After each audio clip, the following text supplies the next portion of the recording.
Comment prendre efficacement sa revanche sur la vie? C'est ce que l'on va voir dans la vidéo d'aujourd'hui.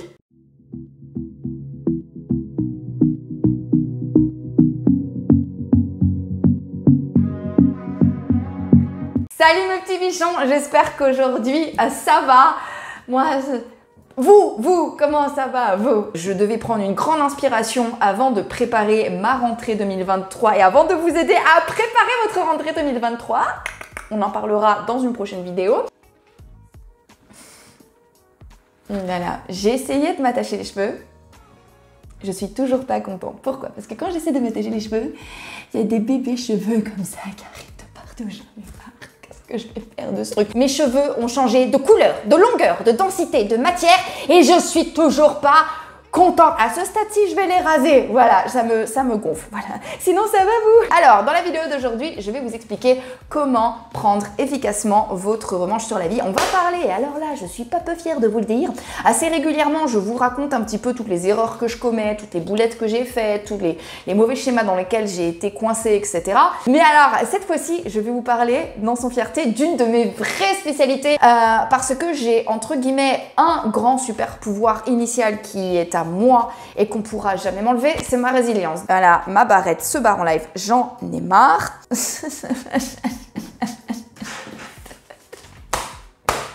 Parce que quand on a beaucoup de résilience, on a la force et l'énergie nécessaires ensuite pour prendre une situation dans laquelle on se sent mal et la retourner complètement de haut en bas, de gauche à droite, dans diagonale, de ce que vous voulez. Je suis la reine des plot twists et des retournements de situation. Donc, je vais vous expliquer aujourd'hui, dans la vidéo d'aujourd'hui, comment prendre des situations dans lesquelles vous vous sentez blessé, en retard, perdant et comment retourner ces situations pour devenir à la fin le gagnant de l'histoire. Je vais pas vous spoiler, mais comme on disait dans les vidéos précédentes, la revanche et la vengeance ne sont pas exactement la même chose et moi ce que je veux que vous fassiez c'est prendre votre revanche. Il y a 3 situations en particulier où vous allez avoir l'envie / le besoin de prendre votre revanche sur la vie. Le premier, ça va être les situations où on vous a fait du tort, où on vous a blessé, humilié, lésé, laissé pour compte, floué, spolié, travailleurs, travailleuses, on vous ment. Je vous parle d'une rêve que les moins de 20 ans ne peuvent pas connaître. C'était Arlette Laguillet, ça on est d'accord.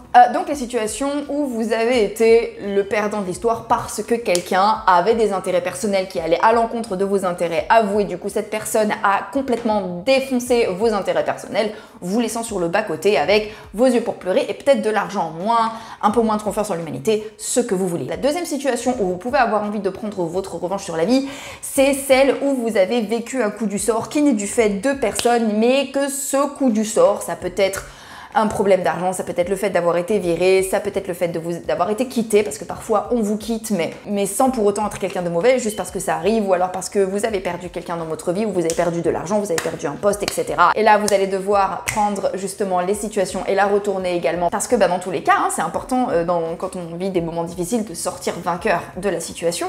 C'est le principe même de la résilience. Et la troisième situation où vous pouvez avoir envie ou besoin de prendre votre revanche sur la vie, ce sont toutes les situations où vous avez l'impression d'avoir pris du retard par rapport aux autres. Par exemple, vous vous rendez compte que tout le monde autour de vous rencontre des gens, se marie, font des enfants et pas vous. Tout le monde achète des maisons, devient propriétaire et pas vous. Tout le monde trouve un super job, évolue dans leur carrière, se développe professionnellement et pas vous. Ça peut arriver effectivement de regarder les autres avancer et de regarder sa propre vie, de faire un peu le parallèle entre ce que l'on voit de la vie des autres, ce que l'on voit dans sa propre vie et donc avoir l'impression d'être vraiment en retard sur le reste du monde. Et dans ces situations-là, il faut effectivement développer les outils pour prendre sa revanche sur la vie et c'est ce dont on va parler aujourd'hui. Mais avant de rentrer dans le vif du sujet, pour aller plus loin, je vous donne rendez-vous sur mon canal Telegram, vous l'avez deviné. D'ailleurs, je vais peut-être vous mettre dans les posts YouTube le programme en fait de la semaine de mon canal Telegram. Et en fait, dans ce canal, vous avez du contenu exclusif avec désormais, à partir de la semaine prochaine, des articles, des conseils et des lives exclusifs autour de la discipline, autour de la séduction, autour de la drague, parfois aussi de la confiance en soi, de l'estime de soi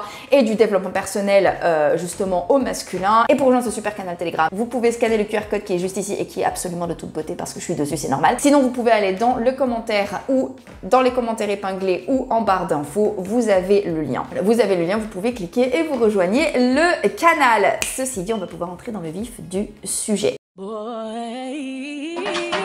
En fait, il y a des situations comme ça où vous pouvez avoir l'impression d'être le perdant de service. En fait, dans ce genre de situation, il y a des pièges dans lesquels on peut tomber et moi j'en vois deux principaux, peut-être un troisième s'il me vient en tête, mais là en l'occurrence, comme ça, à vue de nez, j'en vois deux. Le premier, c'est l'amertume. Il est extrêmement facile d'être jaloux et amer envers des gens qui avancent parce que eux bénéficient parfois de circonstances dont on n'a pas bénéficié soi-même et du coup, on peut voir des gens avancer et nous donner l'impression que de leur côté, ils ont eu tous les feux verts dans leur vie, que leur vie a été une super autoroute tracée où tout leur a été offert comme ça sur une petite cuillère à gober directement, et il y a des gens comme ça qui vont donner l'impression que leur vie a été facile, qu'ils ont rencontré l'amour de leur vie facilement, que professionnellement ils se sont trouvés extrêmement jeunes, qu'ils ont travaillé très vite, très dur sans avoir de problèmes, de névroses, de trucs à régler avant, qu'ils ont rencontré l'amour de leur vie extrêmement jeune et que depuis leur vie amoureuse n'a été qu'un long montage de rom-com.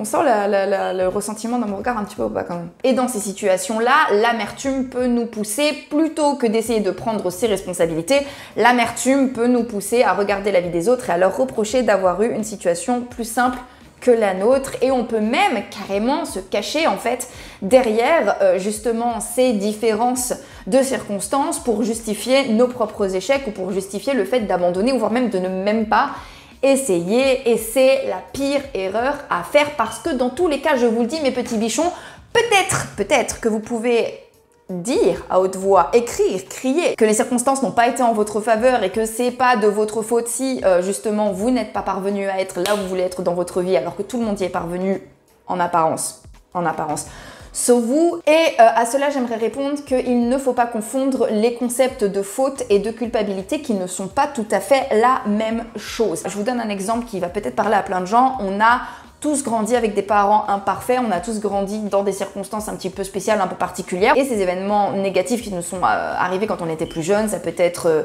des parents abusifs, des parents toxiques, des événements traumatisants, des événements extérieurs qui sont venus impacter la famille, etc.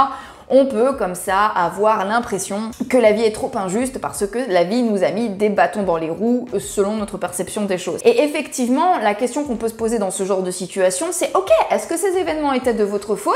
Si vous étiez jeune, il y a de grandes chances pour que non. Mais est-ce que traiter ces événements et limiter leur impact dans votre vie est de votre responsabilité? Oui. Et c'est très dur à avaler. Je ne nie absolument pas le concept de déterminisme social.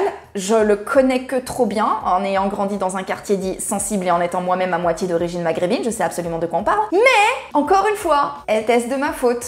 Non. Est-ce ma responsabilité de traiter ces événements et de les intégrer dans ma vie et de les intégrer dans mes projets futurs? Oui. Eh bien, il va en être de la même pour vous. Donc, ne laissez pas l'amertume vous manger. Parce que si vous laissez l'amertume vous manger et vous ronger, tout ce qui va se passer, c'est que vous allez vous asseoir derrière un écran toute votre vie à subir une vie que vous n'aimez pas, et vous allez à travers ce même écran regarder des gens qui vont vivre la vie de vos rêves, et vous allez au fur et à mesure comme ça alimenter ce sentiment d'injustice.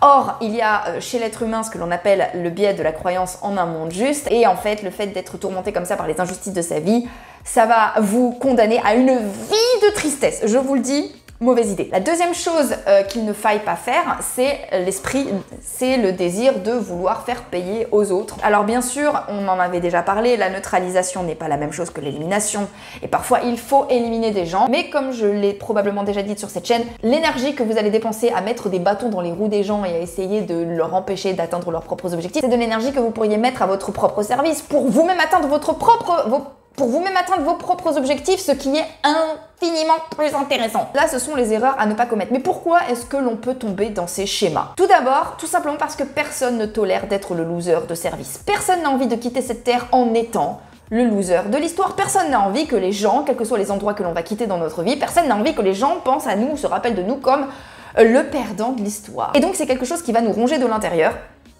Parce que quand on se ressent comme le perdant de l'histoire, que ce soit parce qu'on a été trompé par son ex, qui va finalement nous acquitter pour son side piece et qu'on se retrouve du coup laissé pour compte, ou alors que ce soit parce que vous avez raté des opportunités professionnelles qui ne se sont pas représentées et du coup vous vous êtes retrouvé un petit peu coincé selon vous dans une voie de garage pour une période que vous percevez comme illimitée et définitive. Du coup, qu'est-ce qui se passe? Inconsciemment, vous allez rechercher comme ça, vous allez partir à la recherche d'un match retour. Vous allez avoir envie de corriger ça parce que vous n'allez pas le supporter et votre cerveau va chercher au fur et à mesure des manières efficaces justement de prendre votre revanche sur les situations dans lesquelles vous vous êtes retrouvé perdant et votre cerveau, je tiens à vous le dire, ne trouvera pas vraiment de répit tant qu'il n'aura pas la sensation d'avoir malgré tout gagné sur la situation.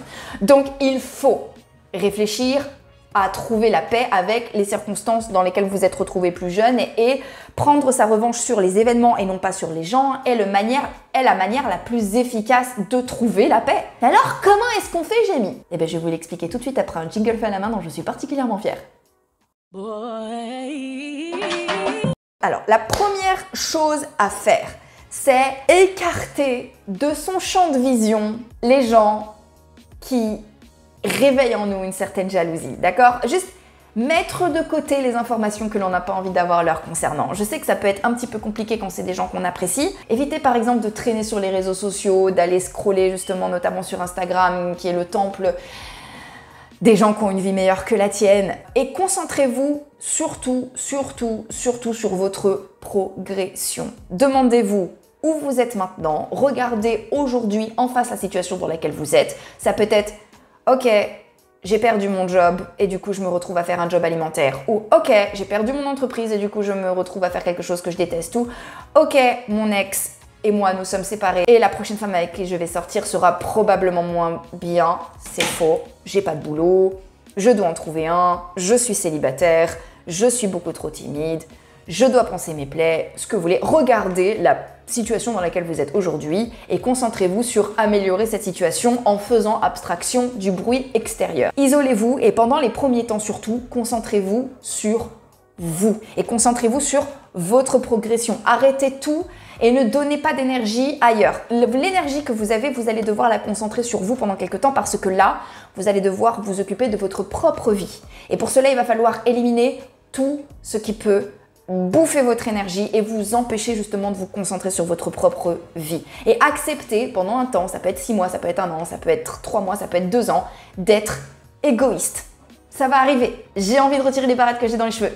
Ça commence déjà à ressembler à n'importe quoi. Pourquoi ce conseil? Parce que là, ce qui est en train de vous bouffer de l'intérieur, c'est la compétition. Et le conseil que je suis en train de vous donner là tout de suite maintenant vous incite à arrêter d'entrer en compétition avec les autres et d'entrer tranquillement en compétition avec vous-même et vos versions précédentes que vous allez dépasser jour après jour. L'idée, c'est donc d'utiliser comme ultime référentiel votre propre point de départ. Et c'est seulement quand vous allez atteindre un certain niveau qui va vous rendre fier de vous, que vous allez pouvoir vous retourner à nouveau vers la compétition si vous sentez de le faire, potentiellement si c'est nécessaire, professionnellement ou dans votre vie amoureuse. Non, dans la vie amoureuse, pas de compétition dans la vie amoureuse. Il n'y a pas de place pour l'ego ni la compétition dans la vie amoureuse, d'accord? Ensuite, conseil numéro 2, vous demandez les ressources dont vous avez besoin et allez les chercher. Rapport choucroute avec le fait de prendre sa revanche sur la vie. C'est très simple, c'est que pour retourner une situation, il va vous falloir des munitions. Si vous avez par exemple envie de vous refaire professionnellement, peut-être que vous avez besoin de suivre une formation, d'une remise à niveau, d'un peu d'argent à investir, de mettre de l'argent de côté,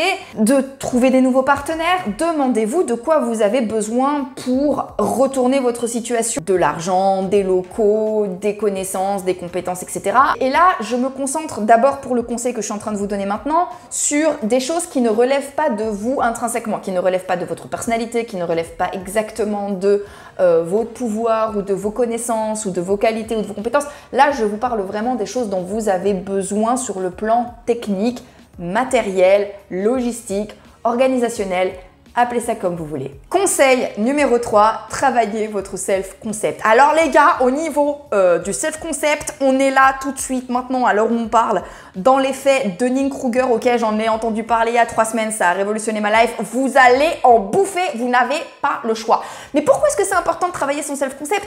Parce que c'est littéralement la manière dont vous allez vous percevoir et en travaillant son self-concept, vous allez au fur et à mesure donner à votre cerveau des informations sur qui vous êtes, ce que vous pouvez faire, l'étendue de vos capacités. Je vais vous donner un exemple d'évolution de self-concept. Oh mon dieu, j'en ai un bon. Admettons que par exemple, toute votre vie, vous vous êtes associé au bordel, voire au fait d'être bordélique, au bordélisme, à la personnalité bordélique, appelez ça comme vous voulez. Et que toute votre vie, donc dans votre tête, je dis n'importe quoi, vous appelez Jean-Pierre, Jean-Pierre égale bordélique. Jean-Pierre a plein de qualités, il est super intéressant, super drôle, super cultivé, pas mal du tout, mais il est extrêmement bordélique.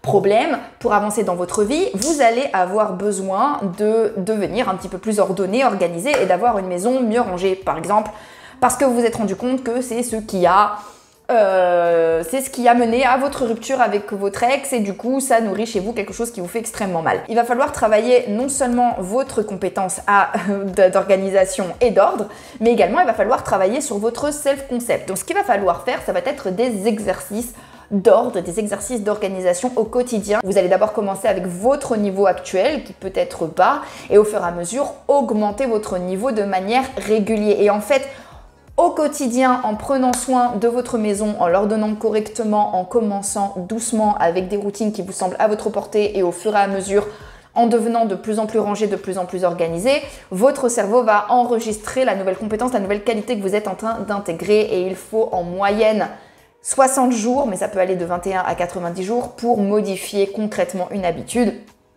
Et en fait, ce qui va se passer, beaucoup de gens pensent qu'il faut d'abord augmenter en estime de soi pour faire plus de choses. Non, la réalité, c'est que l'estime de soi vient dans l'autre sens. Il faut faire plus de choses pour ensuite augmenter son estime de soi. Et le self-concept, c'est un peu le branding, c'est un peu son self-branding interne. Voilà, le self-concept, c'est un peu la manière dont vous vous êtes brandé au niveau de votre cerveau. Je sais pas si je suis claire dans mon explication, dites-moi en commentaire si vous voulez plus d'explications.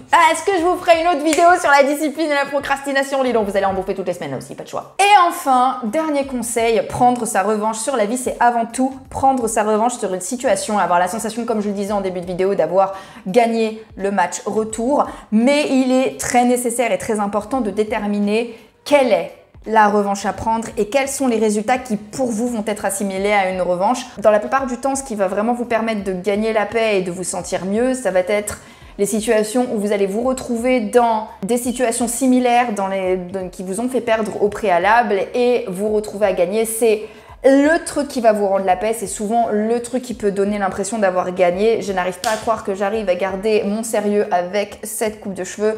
La plupart du temps, ce qui va vous permettre de gagner véritablement la paix, ça va être d'être confronté à des situations similaires et d'avoir en fait une conclusion différente et une conclusion beaucoup plus agréable en votre faveur. En général, c'est ça qui nous permet de retrouver la paix, c'est ça qui nous permet de mieux dormir le soir et c'est ça qui peut nous donner la délicieuse impression d'avoir pris sa revanche. Eh bien écoutez, je crois que j'ai tout dit pour aujourd'hui. Cette vidéo de toutes les façons a été assez longue.